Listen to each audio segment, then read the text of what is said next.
असां कोशिशि कई आहे त सिंध में मुख़्तलिफ़ जेके विसारियल माण्हू आहिनि, सुठा तोड़े ख़राब, जिन जो चङाईअ जे या ख़राबीअ जे मैदान ते किरदारु रहियो आहे, उन्हनि सभिनी खे हिकु दफ़ो वरी तपासियूं, उन्हनि खे चकासियूं, उन्हनि खे यादि कयूं त जीअं असांजे हीअ जेका कंटेम्पररी या असरी तारीख़ आहे, हीअ जेका रवां तारीख़ आहे, उनजो सिलसिलो कटिजे बि न ऐं नए नस्ल खे ख़ुदि पंहिंजे अबनि ॾाॾनि जे बारे में ख़बर बि पए त असांजा अबा ॾाॾा करे छा विया, सुठो करे विया त उन सुठनि माण्हुनि खे हर वक़्तु यादि कजे, ख़राबु करे विया त उन्हनि जी हर वक़्तु मुज़मत कजे।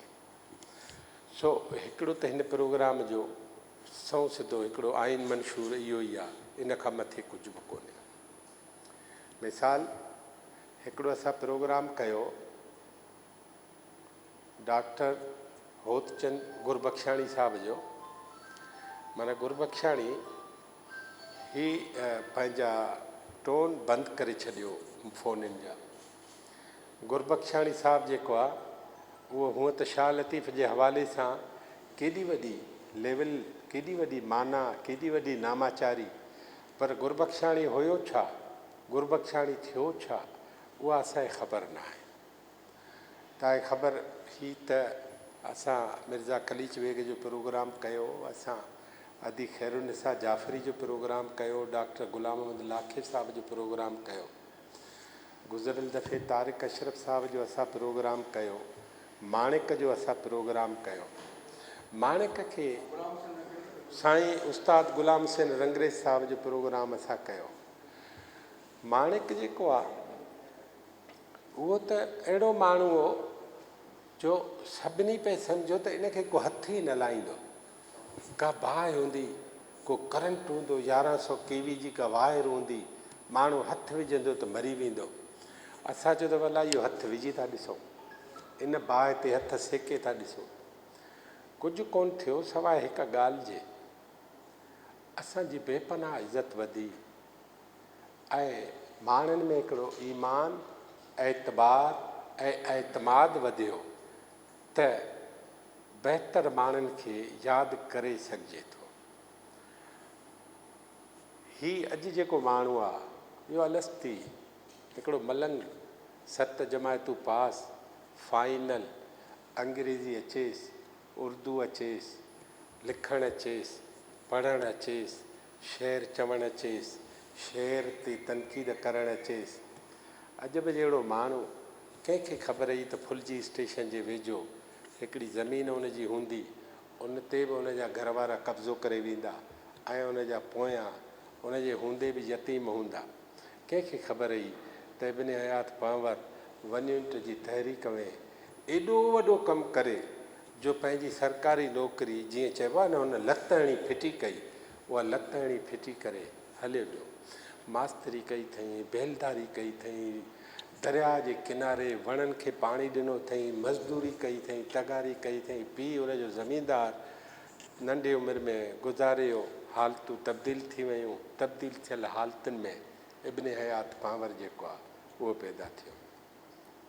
ऐं अॼु कंहिं मौक़े ते आर्ट्स काउंसिल जे पारां दिलि जे गहराइनि सां आजियां थो कयां जनाब इब्न हयात पांवर साहब जे फ़र्ज़नि लतीफ़ अयाज़ पांवर खे। हुन वॾो कमु ही कयो त 791 सुफ़नि ते हुन जूं जेके मौजूदु लिखणियूं आहिनि, जेका मौजूदु शाइरी आहे, जेका मौजूदु नाविल आहिनि, अणपूरा ऐं पूरा थियल नाविल आहिनि, या जेके तर्जुमा आहिनि, जेके कहाणियूं आहिनि, जेका परॾेही शाइरी आहे, उहा सभु जो तक़रीरूं आहिनि। उस्मान दीपलाई खां वठी शमशीर उल हैदरी ताईं, रसूल बख्श पलीअ खां वठी इब्राहिम जोए ताईं जेके उन्हनि जा ख़त आहिनि, उहे सभु सहेड़े उहे साईं हिते आंदा आहिनि। ऐं उनजी हिते आजियां बि कयां थो, उनजा थोरा बि मञां थो। ज़मानो हो जंहिंमें सुठा माण्हू पैदा थींदा ऐं हिन वक़्तु सुठनि माण्हुनि जे पैदा थियण जो फ़सुलु जेको आहे उहो थिए कोन पियो। तंहिं करे सुठनि माण्हुनि खे यादि कजे ऐं उते वञी उनजो ज़िक्र कजे त जीअं ई समाज वरी उन क़िस्म जा उन लेवल जा माण्हू पैदा करे। सो मूं जॾहिं पढ़ियो पियो त मूं ॾिठो त पॉलिटिकली तौरु उन अदबी पासा उनजो कहाणियूं उनजूं शाइरियूं, पर सियासी तौरु जेके सिंध ऐं लिस्ट खणी माण्हू ठाहिजे त अहिड़ा माण्हू हुआ जंहिंजो सॼो महवर सिंध हुई। सियासी पार्टियूं बि हुयूं, पॉलिटिकल दौर जा नज़रिया बि हुआ। इब्न हयात पंवर उन सफ़े अवल जे माण्हुनि मां हिकिड़ो हुयो। यानी उन सम्झो त हैदर बख़्श जतोई हारियुनि जी तहरीक ज़बरदस्त हलाए थो करे पियो, त उन टाइम में हैदर बख़्श जतोई सां गॾु हो। वरी उन सम्झो त सिंध मुतदा मुआज़ आहे, साईं जेम्स सभिनी माण्हुनि खे गॾु करे पियो, त हू उन काफ़िले में आयो ऐं उन सां गॾु रहियो। वरी उन सम्झो त जेका लेफ्ट जी सियासत आहे उहा इंतिहाई बहितर आहे, ग़रीबनि मज़दूरनि, छो उनजे लिखणनि में बि पोरतनि जो ज़िक्र आहे, हारियुनि जो मज़दूरनि जो, शाइरी में कहाणियुनि में, त हुन लेफ्ट जी सियासत कई। वरी हिकिड़े हिन दौर में चो त पलीजो साहिबु पॉलिटिकली तौरु सिंध जे खोड़ इशूज़ ते क्लियर बीठो आहे, त वरी आख़िरी पलीअ साहिब खे वेझो रहियो। इल्मी अदबी हवाले सां हू हैदर जो पंहिंजो इब्राहिम जोए खां वठी उन दौर जा जेके तरक़ी पसंदि राइटर हुआ, अदीब हुआ, उन्हनि सां गॾु बीठो, उन्हनि सां गॾु लिखे। यानी हिकिड़ो क्लियर रस्तो, मुंझ न का बि या न हुई त अलाए हिन सां गॾु हुजिबो, पोइ हिन सां गॾु हुजिबो, त छा थींदो, छाप लॻंदी त पोइ भई फ़लाणे पॉलिटिकल ग्रुप जो आहे। इब्न हयात पंवर उन दौर जे उन्हनि सभिनी छापनि खे हिकिड़े पासे छॾे ऐं हुन हिकिड़ी पंहिंजी रस्तो सिलेक्ट कयो ऐं उन रस्ते ते हू आख़िरी घड़ी ताईं, जीअं लतीफ़ साईं चए त खड़खड़ा लाइ सुखण सुता कॾहिं ओसियड़ो आहे खावड़नि खे पंध जो, त हुनखे सॼी ज़िंदगी उन पंध जो ओसियड़ो रहियो। यानी बेचैन हिकिड़ो रूह, उनजी हर एक्टिविटीज़ खे तव्हां पढ़ो, उनखे लिखो, त हू सफ़ा हिकिड़ो मास्तरी, जीअं डॉक्टर अयूब साहिबु ज़िक्र कयो त मास्तरी आहे, ठीकु आहे, चलो वरी अदबी बोर्ड में क्लार्की प्रूफ रीडरी उते बि न, पर अमली तौरु छो ही उहो फैज़ हो असांजे सिंधी समाज जो जंहिं फेज़ में क़ौम दाख़िल पए थी, हिकिड़ी वॾी बहस पई हलिया त भाई सिंध जो नालो वठिबो, शाइरी कबी, ग़रीब माण्हुनि ते शाइरी कबी त पोइ इहो नारेबाज़ अदब हूंदो, पोइ इहो ख़तमु थी वेंदो, पोइ हिन जी उमिरि थोरी हूंदी ऐं हीअ इश्क़ मोहबत जा दास्तान और फ़िलहाल ॿिया टिया जेके सदन ताईं हलंदा अचनि था पिया। पोइ उन दौर में हिकिड़ा बहस पई हलिया। डॉक्टर नबी बलोच जहिड़ा माण्हू हिकिड़े पासे बीठल हुआ, अलीअ साहिब जहिड़ा माण्हू उन दौर में अंधा हूंदा हुए, सिंधी ज़ात हुजनि।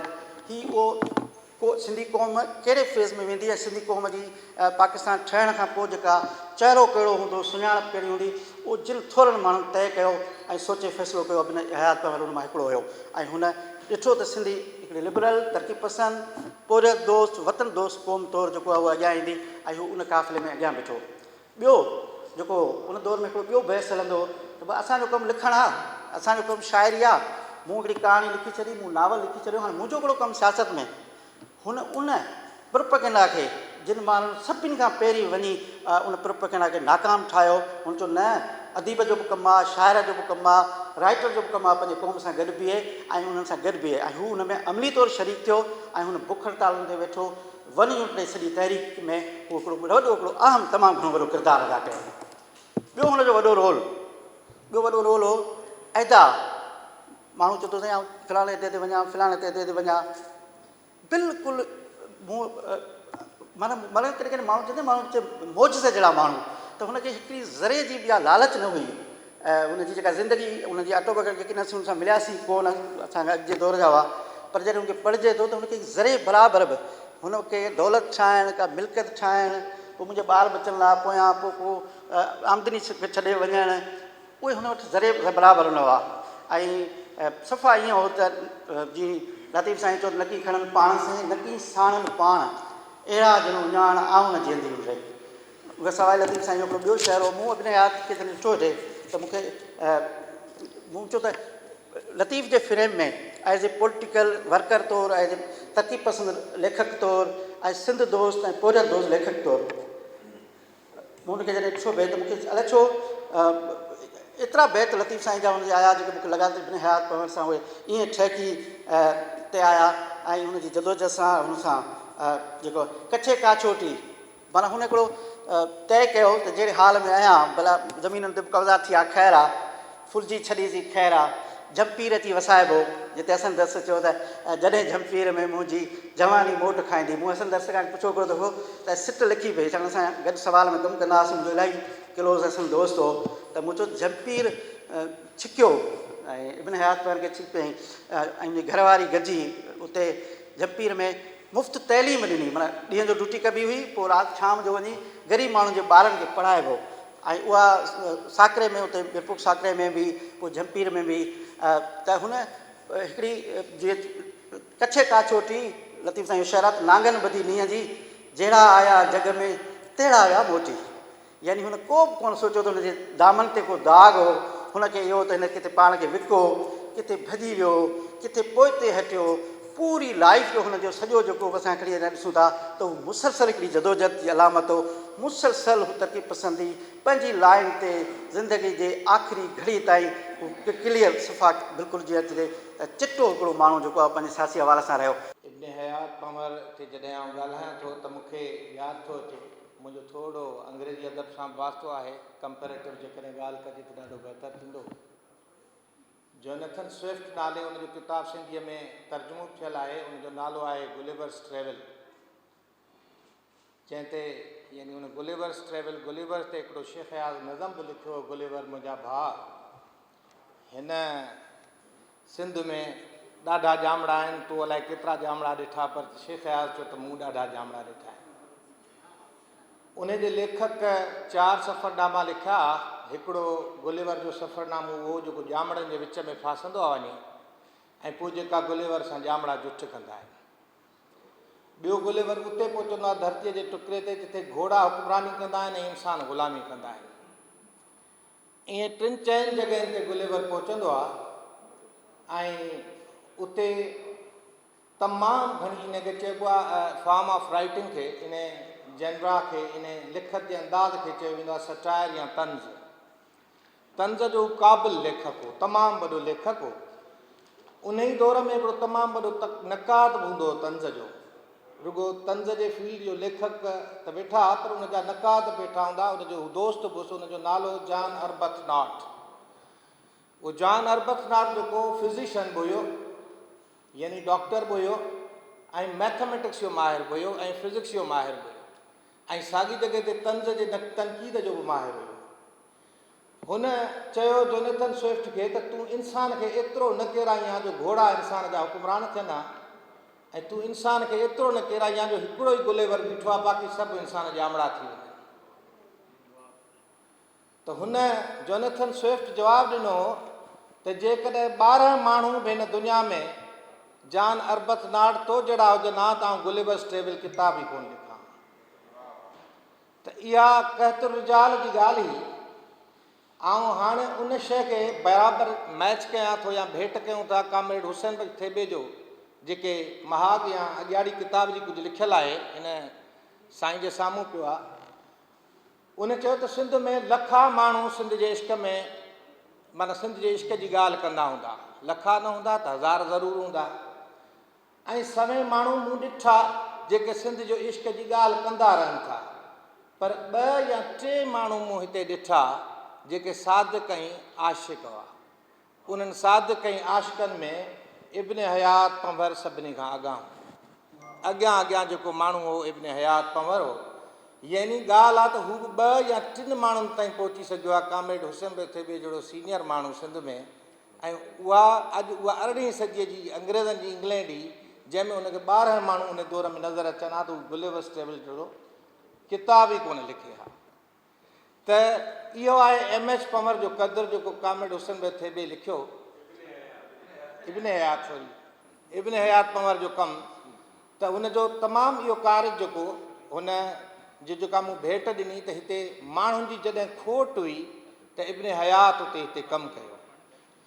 उन खां पोइ असां ॿी ॻाल्हि ते ईंदासीं त हिन माण्हूअ 1920 में जनमु वठंदड़ बल्कि हुन किताब में जेको इब्न हयात जी ऑटोबायोग्राफिकल कुझु पेज ॾिना विया आहिनि उन में साईं इब्न हयात लिखे थो त 1921 में आउं पढ़ंदो हुउसि गैलपुर में त हिते 1923 लिखियो वियो आहे। बहरहाल इहे उन दौर जा माण्हू जिन जूं तारीख़ूं सही वाज़े नमूने सां शायदि न लिखियूं वयूं आहिनि पर ही उन दौर जो माण्हू हो जो हू पाण चवे थो त आउं 1921 में पढ़ंदो हुउसि त यानी हुनजे जनम जी तारीख़ हिन खां बि अॻु में हूंदी पर 1920 में इंसाइक्लोपीडिया सिंधियाना जंहिंखे असीं रेफरेंस किताब चऊं, जेको इंतिहाई मतिलबु सरकारी इदारे मां फिल्टर थी पोइ निकितो आहे महिनत सां, उहो 1920 उन जे जनम जो साल ॿुधाए थो।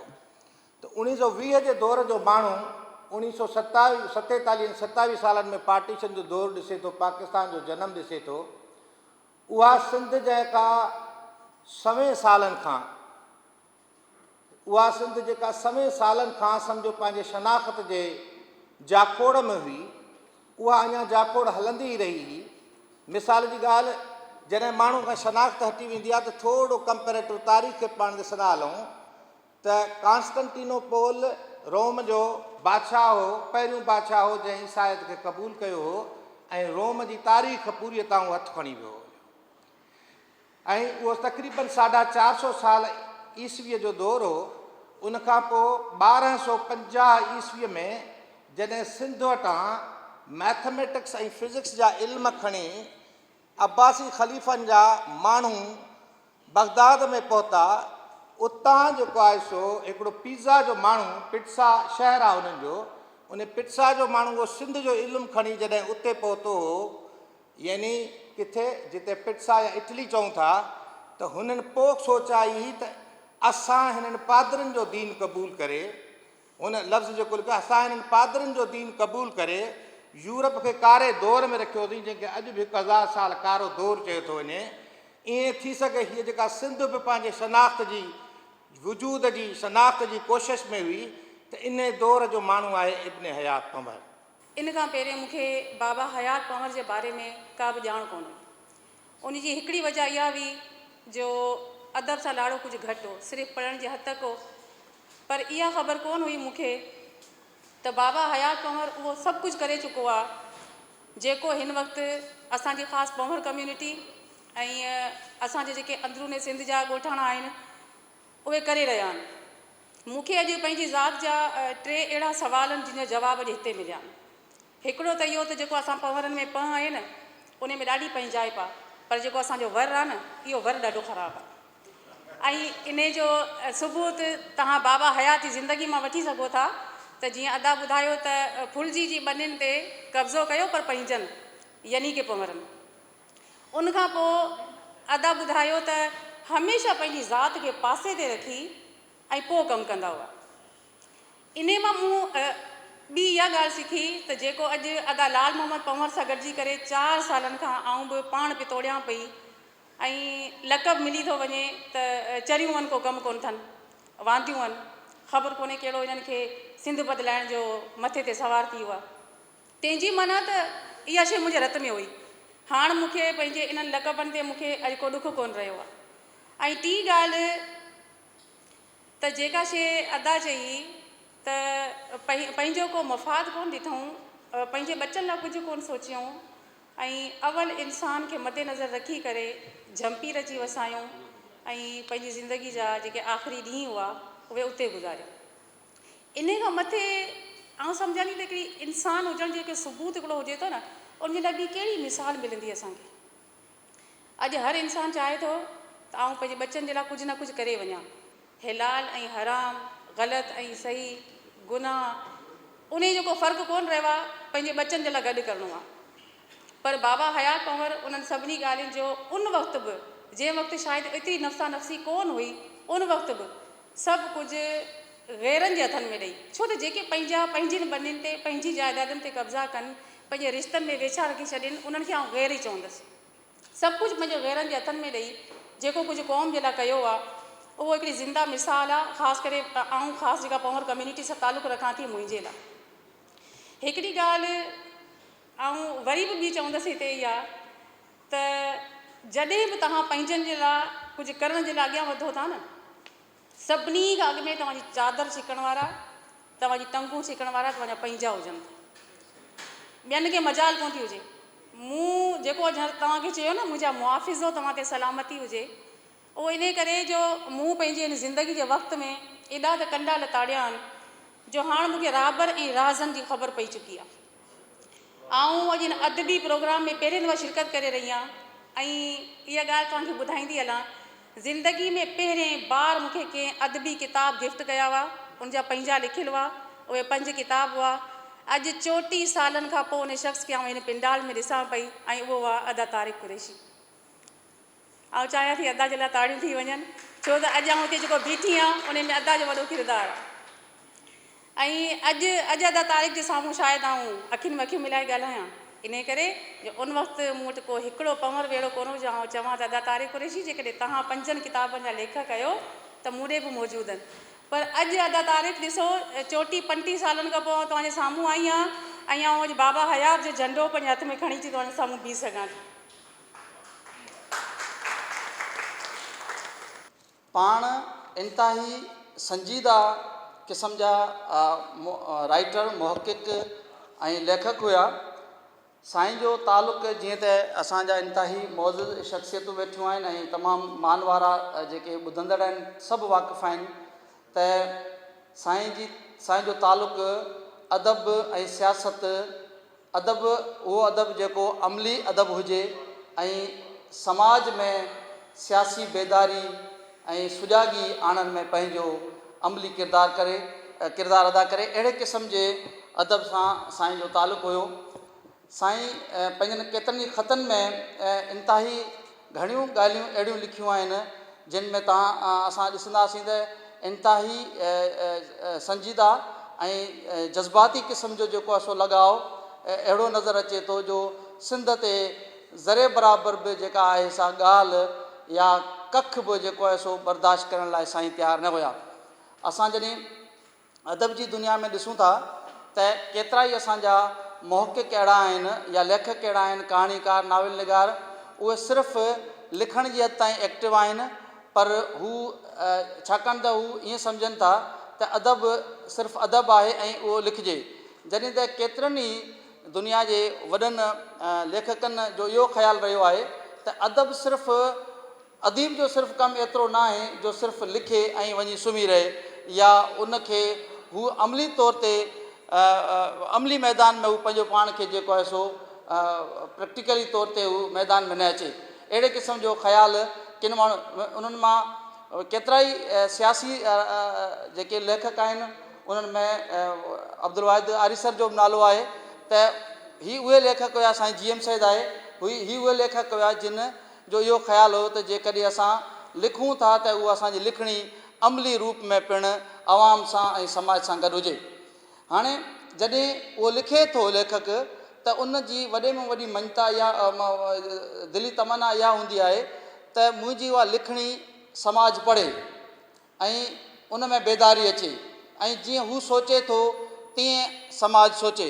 पर जॾहिं समाज कुझु पढ़ण खां जॾहिं पोइते हूंदो आहे त उन वक़्तु अहिड़े क़िस्म जा ख़्याल साम्हूं ईंदा आहिनि। जीअं हिकिड़े ख़त में साईं लिखियो आहे त सिंधियुनि जे इल्म ऐं अदब सां दिलचस्पी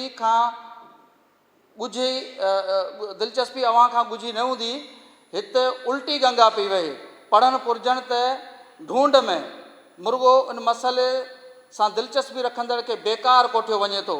अहिड़े माहौल में इशाराई ऐं जेको अलामती जेको अदब आहे उन जे हवाले सां बि साईं चयो आहे त ही ख़त में पूरी पैराग्राफ आहे हिन जो आउं हासिल मक़सदु हिते बयानु कयां थो त अदब जे अंदरि हिकिड़ो अलामती जा इशारी अदब आहे त साईं जन जो इहो ख़्यालु आहे त अदब जेको आहे उनखे अदीब खे इशारनि में न ॻाल्हाइणु घुरिजे, सिधो सूंहं जेके समाज जा जेके मसइला आहिनि उन्हनि खे एड्रेस करणु घुरिजे ऐं सिधो सूंहं जेको आहे सो समाज जी पंहिंजे लिखणनि में मालिकी करणु घुरिजे।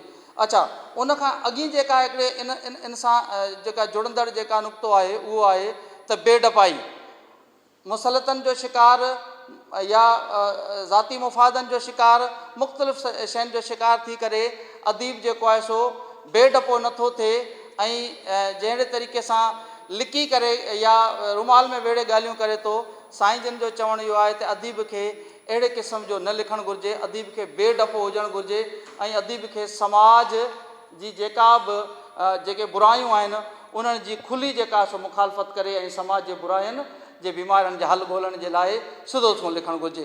त अहिड़े क़िस्म जूं केतिरियूं ई ॻाल्हियूं आहिनि जेके इन्हनि ख़तनि में मिलनि थियूं बहसियत अदीब जे।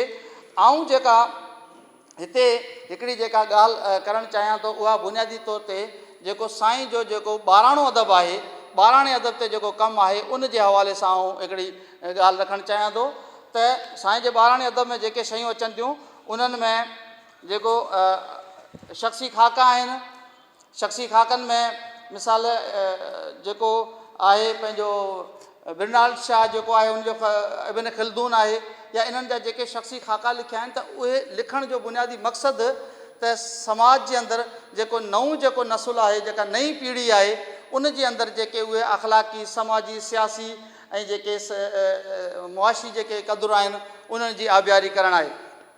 सो आउं ॻाल्हि खे नंढी कंदे सिर्फ़ु हिकिड़ी ॻाल्हि चवणु चाहियां थो त जेके साईं जा जेके अदबी सबक़ आहिनि रुगो असां उन्हनि जे उनवाननि ते जेकॾहिं गौर कयूं, उन्हनि जा उनवान आहिनि मिसाल तौर ते मज़दूर ऐं सेठ। हाणे मज़दूर ऐं सेठ जी जेका उनवान आहे ऐं उनखां अलावा ॿिया जेके उनवान आहिनि उनमें हारी आहे या जेको आहे सो ॾखण आहे या धनार आहे।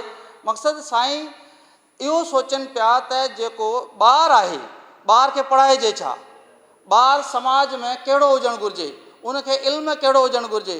असां जेके दर्सी किताब पढ़ूं पिया, सिंधी जा जेके किताब आहिनि उन्हनि में असां हर रोज़ु हिकिड़ी नई तनक़ीद थींदी आहे दर्सी किताबनि ते असांजे ॿारनि खे छा पियो पढ़ायो वञे। जेकॾहिं आउं सम्झां थो त हीअ जेके 5-6 जेके दर्सी सबक़ आहिनि साईं जा, इन्हनि सभिनी सबक़नि खे जेकॾहिं सिंधीअ जे मुख़्तलिफ़ जेके असांजा जेके आहिनि निसाबी जेके किताब आहिनि उन्हनि में शामिलु करणु घुरिजे इन्हनि सबक़नि खे। ऐं छो न शामिलु कयो वियो आहे? मिसाल जे तौर ते ॾिसो केॾो न सबक़ जी शुरूआति केॾी ख़ूबसूरत आहे। चए थो सुबुह जो सवेर कारखाने जे दरवाज़े ते मज़दूर अची ॻाहट थिया, चई असीं कमु त बिना कोन चढ़ंदासीं, अहिड़ो अंधेर असांजी ॾींहों ॾींहुं रतु सुकंदो वञे ऐं सेठ खे हर महीने नई मोटर घुरायो राति ॾींहुं ऐश ऐं मज़नि में, जेसीं असांजे पघारूं न वधंदियूं तेसीं ॾिसूं त कीअं थो कारखानो हले ऐं रोज़ानो असांजे रत मां फुर कयल 100,000 बैंक रुपया बैंक में गॾु थियनि। मक़सदु चवंदी आहे त सबक़ जी शुरूआति हिकिड़ी इनक़लाबी शुरूआति आहे ऐं नए नसुल खे इहो सबक़ सेखारण जी कोशिशि करे रहिया आहिनि त पंहिंजे हक़नि जे लाइ रुगो ॻाल्हियूं न बल्कि उन ते ऐं हिन सबक़ मां असांखे एहतजाज ऐं हड़ताल जेको आहे या जेको माण्हू पंहिंजो स्ट्राइक करे थो पंहिंजे हक़ जे लाइ, उन जे लाइ पिणु जेको आहे सो नए नसुल खे बेदारी ॾिजे थी त इहो एहतजाज ऐं हड़ताल हूंदो छा आहे। दोस्त काफ़ी चङो ॻाल्हाइनि पिया ऐं चङो हिन विरसुल शख़्सियत ते ॻाल्हाइजी रहियो आहे त थोरो ख़ुश्क मौज़ू खां हटी करे थोरो कामिल इब्न हयात जी शाइरी ॾे अचूं था त ॾिसूं त हीउ कहिड़े क़िस्म जो शाइर आहे, हीउ छा थो घुरे, हीउ करणु छा थो चाहे। उनवान आहे ख़ामोश छो आं, अजब न लॻई हैरान न थी, हीअं सां हंडाए अखियूं त पट, इंसान आहीं कुदरत जो शाहकार, सरापा हुस्न सरापा नज़ाकत। ॿिए जी ॿुधी ते कहिड़ो बावर, अणॾिठी शइ ते कहिड़ो भरोसो, अखियुनि हूंदे कीं निहारे, सम्झ हूंदे बेसम्झ, ही दुख ही दर्द मर्ज़ ऐं मुसीबतूं अॼु जा न आहिनि। अबा ऐं ॾाॾा ॾाॾा ऐं परॾाॾा नसुल व नसुल, ज़माननि जा ज़माना ज़ुल्म जी ज़ंजीर, कानून जे इस्कंजे पीड़वा रहिया पीड़वा हल। दिलि खे आथत न ॾे, पाण सां फ़रेब न कर, इहो राग कीं थो ॻाईं जो तुंहिंजी तबाही लाइ ॻायो ऐं ॻारायो वञे थो, कहिड़ो न ज़मानो हो अॼु आख़िरी वक़्तु आहे। इहो अथई फ़रेब, इहो अथई ज़हर, जंहिं अॼु ताईं असां सभिनी खे अंधनि ऐं गूंगनि वांगुरु धिकियो ऐं थेलियो आहे। पंहिंजी मज़लूमियत जो दास्तान हर हंधि हर दौर में अखियूं पट जाच जूच हेठि ऐं मथे, हेॾां ऐं होॾां, हिते ऐं हुते, अॻियां ऐं पोयां, छा न रखियो आहे, छा न पियो आहे। हूअ अथई साम्हूं पेरनि जा निशान, घस ऐं पेचरा, राहूं ऐं रस्ता, जबल ऐं पहाड़, ही जबल ही पहाड़, टकरियूं ऐं माथिरियूं, बरपट ऐं बयाबान, झंगल ऐं बस्तियूं, नदियुनि जा वहिकरा, समुंडनि जा शोर, आसमान जा तारा ऐं ज़मीन जा ज़रा, गवाह आहिनि, शाहिद आहिनि, आराम जी घड़ी ऐं सुख जी साइट कॾहिं नसीब थी। बेकस ऐं बेवस, नाउमीद ऐं निरास, हर ज़माने हर दौर में, कॾहिं ओभर खां ओलह, कॾहिं ओलह खां ओभर, कॾहिं उत्तर खां ॾखिण, कॾहिं ॾखिण खां उत्तर, केॾा न वाज विधई, केॾियूं न डुकूं पातई। आसमानी पीउ में कहिड़ी उमेद हुई, तूर जी वादी में कंहिंखे ते वोड़ियई, फारान जी चोटीअ ते छा रखियो हो, चुरुनि ऐं गारुनि में कहिड़ी करामत हुई, गंगा जे वहकिरे ऐं मुरली जी लहर में कहिड़ी मौज हुई, ज़ुरतश फ़िक्र ऐं कन्फ्यूशस जे फ़लसफ़े मां कहिड़ा पल पिरायई।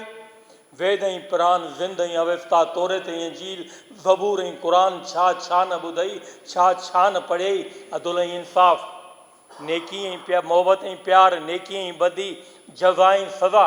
सुर हिकिड़ो ॻाइणा सवें, सुर हिकिड़ो ॻाइणा सवें, साज़ हिकिड़ो तारूं हज़ार। जेॾां बि ॾिस इहा ई आहे, छेॾां न वञ कुझु बि न अथई। ख़्याल सां ॿुध, दोखो न खा, नसीबनि वारो आहीं, रहमत थी मिलई। हथनि जा इशारा, अदल जा आसरा, हुरुनि जा अंजाम, ग़लमाननि जा वाइदा। मरीज़ छा नथो चाहे, ज़िंदगी कंहिंखे प्यारी नाहे।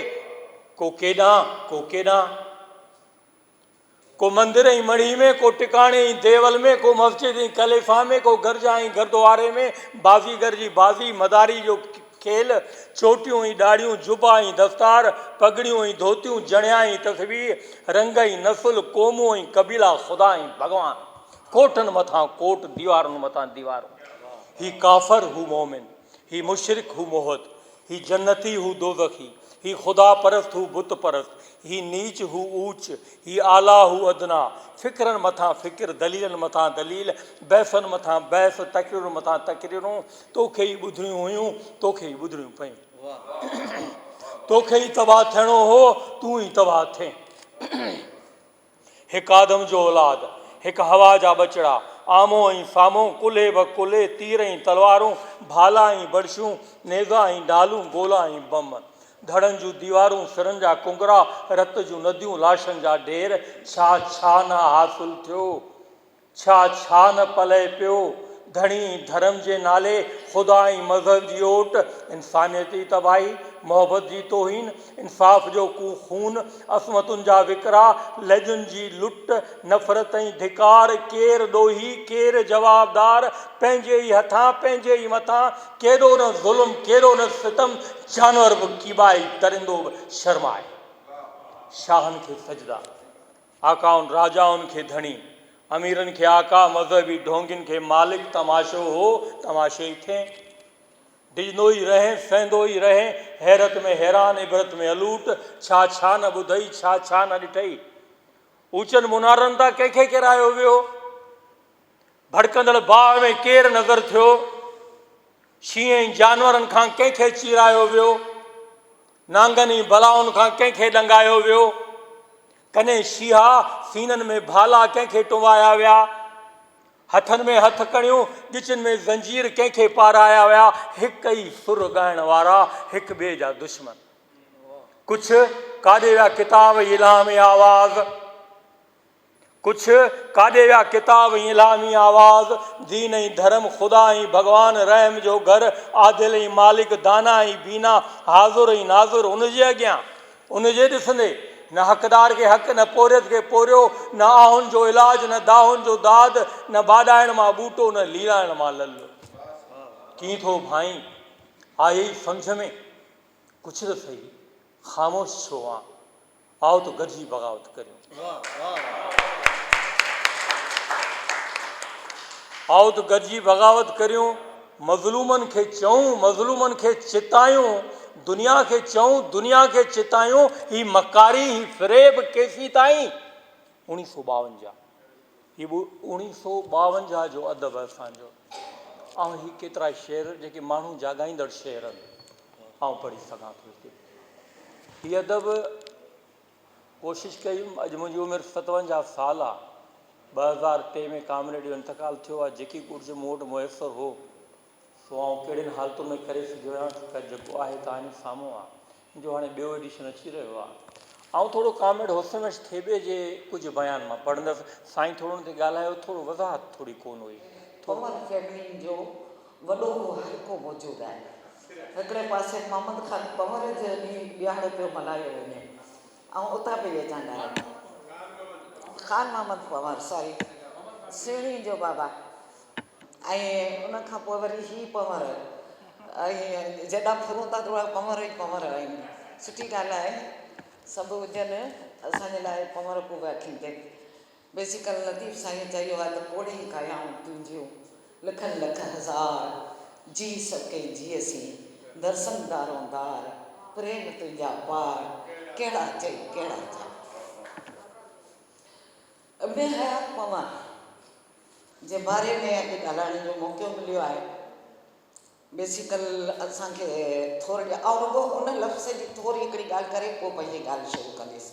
जेको अदा ख़लील साहिबु जेको क्वेश्चन कयो आहे, मूंखे एतिरी ॻाल्हि यादि आहे त हीअ जेका शाइरी आहे, हयात जो ई हुकुम आहे त ढायो को ठाहियो दॿा पुर रेज़नी जा खेल सभु बिगाड़ियो ख़ज़ांगी जो पनाह ॾे सुभाॻी उजाड़ियो ख़ज़ा जो गर्भ पिया जलाईंदा अचो जहां खे ॾियो मुबारकूं असीं पिया ॻाईंदा अचो। त इहा जेका शाइरी आहे उन ख़ुदि पंहिंजे हथनि सां पली जे हिसाब खे सूखड़ी तौर करे चई त हाणे माना हिकिड़ी बेटा तौर पली साहिब खे ॾिनई। जॾहिं पली उन्हनि जूं कचेरियूं उहा पोइ ॻाल्हि करियां थी त उन खां पोइ उहो ॼण पर पलीअ साहिबु कॾहिं पंहिंजे ज़बान मां इहो कोन चयो त इहा मुंहिंजी शाइरी आहे। असां कोन ॿुधो पलीअ साहिब जा, ॿिया माण्हू ॿिया चवंदा हुआ ॻाइण ॿिया टिया, पर पलीअ साहिबु पंहिंजे ज़बान मां कॾहिं असां कोन ॿुधोसीं। त इब्न हयात पंवर साहिबु जेको हो असल में बुनियादी तौर पूरे तबिके जो माण्हू हो। जीअं पूरेतनि जो अॻुवाण थींदा आहिनि जेके हेठि तबिकनि जे माण्हुनि सां। संदसि जनम भूमि ज़ाहिर आहे त दादू ज़िले जे खारड़ो ॻोठ ऐं उन खां वरी हाणे ॿुढो पंवर, त उन खां जेका शुरूआति थी 2019 खां 1920 खां ऐं 2003 ताईं इन जी जेका ज़िंदगी जो सॼो तसलसुल जेको हलियो, उन में जेका मूंखे जेका ॼाण मिली आहे या जेको उनजो अॼु ज़ाहिर आहे अदबी विहक आहे, पर उन में आउं चाहियां थी त छाकाणि त मुंहिंजो हुनजे ख़ानदान सां जेको हुनजो वॾी घरवारी अदी सारा सां जेका माइटनि जेका शादी कराई, उन सारा जो औलाद उन मां उनखे हिकिड़ो औलाद थियो जेको अदा सिकंदर इब्न हयात जेको अॼु बि हाला नाके ते हयात 76 सालनि जे उमिरि में अॼु बि उते हाला नाके ते हैदराबाद में मौजूदु आहे। जेकॾहिं केरु मिलणु चाहे, पर मूं राब्ते करण जी कोशिशि कई त उन वटां का शइ मूंखे मिली सघे, पर कोन मिली सघी। ऐं उहे सॼियूं शयूं वरी उन जॾहिं ॿी शादी कई अदी सकीना सां, लतीफ़ हयात पंवर जी वालदा सां, त उन मां खेसि 5 नियाणियूं ऐं 2 फर्ज़ंद थिया जेके हुन जा बाक़ाइदे वाली वारिस थी विया। ऐं हू जेको हो उते हिकु पंहिंजे ख़ानदानी जेको हो सिराज, ऐं थोरी आहियां खुलियल ज़बान जी माण्हू ऐं खुलियल ॻाल्हाईंदी आहियां, त असांखे हुनजे अदबी ज़िंदगी सां गॾोगॾु शान हेॾा अची विया हिन पासे, अदबी ज़िंदगी सां गॾोगॾु हुननि जी ज़ाती ज़िंदगी जे बारे में बि ॼाण हुजे। असांखे ख़बर आहे त हुनजी ज़ाती ज़िंदगी केॾी ॾुखनि ऐं सूरनि जी पीड़ा जो हिकिड़ो सम्झो मस्कन हुई, ऐं एतिरे क़दुरु जो आख़िर ताईं पछाड़ी में हुनजो पंहिंजो ज़हनी तवाज़ुन बि कमु न पियो करे, एॾो माशी पीड़ा जो शिकार थी वियो। उन जा सबब इहे आहिनि, शुरू में मास्तर हो जंगशाई में, उन टीचरी जे दौर खां वठी जिते हिनजी पली जे हिसाब सां वाक़फ़ियतूं थियूं, पली जे हिसाब सां हुन जा उथड़ वेहण थिया, उतां खां उन्हनि जो सियासी बेसिकली उहो ई सियासी माण्हू, उन्हनि जो सियासी बुनियादु जेको शुरू थियो, उन सियासी बुनियाद खां वठी पोइ वरी जीअं सैयद शेख अयाज़, पोइ हुननि जॾहिं पंहिंजो उहो मस्कन जॾहिं उतां खां जंगशाई खां ट्रांसफर कयो हैदराबाद, त हैदराबाद में फुलेली हुजे या पठान कॉलोनी हुजे या शेख अयाज़ जा माला हुजनि या मीरनि जा कुबा हुजनि, उन्हनि जायुनि ते जेके हुननि जूं कचेरियूं हूंदियूं हुयूं, उहे कचेरियूं गज़ब जूं हूंदियूं हुयूं, जिन में फ़नकार, जिन में शाइरियूं, जंहिंमें मूसीक़ियुनि ते धुनूं ठाहिणु, जंहिंमें पंहिंजी सियासी अॻकथियूं करणु ऐं सियासत ते बहस मोबाइल सां करणु, इहा उन्हनि जी असली लाइफ हुई, जेका असांखे पोइ ख़बरूं पयूं त इब्न हयात पंवर उहो अज़ीम इंसान हो। चवंदा आहिनि न त के अज़ीम ॼमंदा आहिनि, के अज़ीम साबित कंदा आहिनि, किन ते अज़मत आशिक़ थींदी आहे। त ही माण्हू उहो हो जंहिं ते अज़मत आशिक़ हो। मां इहो थी सम्झां, हिन जहिड़ो अज़ीम इंसान, पर असांजी बदकिस्मती आहे जो असां जॾहिं जीअरा हूंदा आहियूं न त असां वटि उन्हनि माण्हुनि जी उहा अहमियत, उहा उनजो जेको हूंदो आहे, जेका महिनत ऐं उनजो पोरियो ऐं उनजी जेका साबित कदमी, उहा असांजी नज़र न ईंदी आहे। पर जॾहिं उहो माण्हू हिन दुनिया मां सूर पिटे पिटे पंहिंजो सॼो करे पोइ जॾहिं रवानो थी वेंदो आहे त पोइ असीं चवंदासीं अल्लाह काश हेॾो सुठो माण्हू असांजे हथनि मां वियो। असांजो मक़सदु हो सभिनी दोस्तनि जो त उन्हनि माण्हुनि खे यादि कजे जिन सिंध जी सियासी क़ौमी तारीख़ में हिकिड़ो अहम किरदारु अदा कयो। हाणे उहा क़ौमी तहरीक जहिड़ी असीं ॻाल्हि था करियूं त असुल में छा आहे त सिंध जी जेका क़ौमी सियासत हुई उहा त 1930 खां शुरू थी चुकी हुई। पाकिस्तान अॻु जी पाण ॻाल्हि कोन था करियूं, उहो वरी कॾहिं पाण ॿिए दफ़े उहो प्रोग्राम कयो उन ते ॻाल्हाईंदासीं। पर पाकिस्तान ठहण खां पोइ कराची जी अलहदगी ऐं ख़ासि तरह 55 में वञिणो ठहण खां पोइ सिंध जो सियासी माहौल में हिकिड़ी तब्दीली बि अची वई, हेरासमेंट बि अची वई, डपु अची वियो। सियासतदान तव्हांखे ख़बर आहे त चइनि माण्हुनि वञण जे ख़िलाफ़ु वोट ॾिनो, उहा असेंबली बि हैदराबाद जे सेशन कोर्ट में थी हुई, दरबार हाल में, हिते कोन कयूं। 4 माण्हू हुआ, पीर इलाही बख़्श, रईस ग़ुलाम मुस्तफ़ा ख़ान बुरगड़ी, शेख ख़ुर्शीद ऐं पीर इलाही बख़्श। 4 माण्हू हुआ जिन जो अब्दुल हमीद जतोई, 4 माण्हू, अब्दुल हमीद जतोई, पीर इलाही बख़्श, रईस ग़ुलाम मुस्तफ़ा। हाणे इहे अहिड़ा माण्हू हुआ जिन वोट ॾिनो, वञिणो ठहियो त सिंध जी सूरत जाग्राफ़ी जी सूरत हाल ख़तमु थी वई, वञी लाहौर हेडक्वार्टर थियो। पोइ उन वक़्तु सिंध जे सुजाण माण्हुनि जेको आहे सो सुजाॻीअ जो दौरु शुरू कयो। उन में तमामु घणा नाला आहिनि, पर इहो असां वटि छाकाणि त माज़ी क़रीब जी सियासी तारीख़ ते कमु थिए ई कोन थो, इन करे असांखे ख़बर ई कान थी पवे त उन्हनि माण्हुनि जेके गुमनाम कारकुन हुआ। मिसाल तौरु पाकिस्तान खां पहिरीं हशू केवल रहमानी जो किरदारु तमामु ज़बरदस्तु आहे। कहाणीकारनि में अमरलाल हिंगोराणी जो किरदारु तमामु वॾो आहे। इन्हनि ते वरी कॾहिं प्रोग्राम कंदासीं। हाणे अॼु जेको असां कामरेड यार मोहम्मद इब्न हयात पंवर ते प्रोग्राम कयो, हाणे हू 1920 जी जनम हुन जो तव्हां ॿुधो। हू शुरू खां मुंहिंजे ख़्याल में हुनजे दिमाग़ दिलि में आम माण्हुनि जे लाइ हिकिड़ी जेका हमदर्दी हुई। हारीअ जो पुटु हो ऐं हुन जेके नौकरियूं कयूं, कमदारियूं बि कयूं, मास्तरी कई हुन ज़माने में, स्कूल टीचर थियो, माण्हुनि में सुजाॻीअ लाइ हुन दादूअ में कमु कयो। वरी जॾहिं आयो ठटे ज़िले जे जुगशाही में, जमपीर में, त उते बि हुनखे वेहणु कोन ॾिनो वियो। हुन जे ख़िलाफ़ु आउं थो चवां त असांजे तरक़ी पसंदि दौर ते ॻाल्हाए कोन वियो आहे। मूं हिकिड़ी पुराणी हमदर्द अख़बार में ॾिठी त 1946 में जेका इलेक्शन थी आहे, ख़ान बहादुर ग़ुलाम अहमद ख़ान वसाण तमामु वॾो जागीरदार हो ऐं थरपार करे सीट हिकिड़ी हुई। उन जे मुक़ाबले में केरु बीठो आहे? कामरेड अब्दुल गफ़ूर सरंदी, जंहिंजे वर्क लाइ शेख हयात इब्राहिम जो विया हुआ ऐं उते शेख हयात जो शेर पढ़ंदो हो त इनकलाब इनकलाब गाए, इनकलाब गाए, जीअं ज़मीन आसमान जी खुली पवे ज़बान, इनकलाब इनकलाब गाए, इनकलाब गाए। उन माण्हूअ खे इलेक्शन खां पोइ ज़िले बदर कयो वियो, अब्दुल गफ़ूर सरंदीअ खे, जंहिं वञी पोइ मीरपुर ख़ासि में कुझु ॾींहं पनाह वरिती। अहिड़ी तरह इब्न याज़ कंवर जे ख़िलाफ़ बि जलसो करे चयो वियो त हीउ काफ़र आहे, हिन खे हितां कढो। आख़िर में हू बचा वठी आयो हैदराबाद। इब्राहिम जोए सां ॻाल्हि कई। इब्राहिम जोए खे सिंधीअ जी बोर्ड में प्रूफ जी नौकरी ॾिनी। हाणे छाकाणि त हीउ सियासी माण्हू त हो न, हुन दोस्तनि में केरु, अदबी बोर्ड में केरु पियो अचे। अबा हिकु ॾींहुं जनरल शेरूफ़ माना शेर मोहम्मद मरी पहुची। हाणे शेर मोहम्मद मरी अचे सिंध जी बोर्ड में, त आउं सम्झां थो त अया चवंदो मई वलोड़ त मचे न। शेर मोहम्मद मरी अचे पियो, साईं ॿिया सियासी कारकुन अचनि पिया।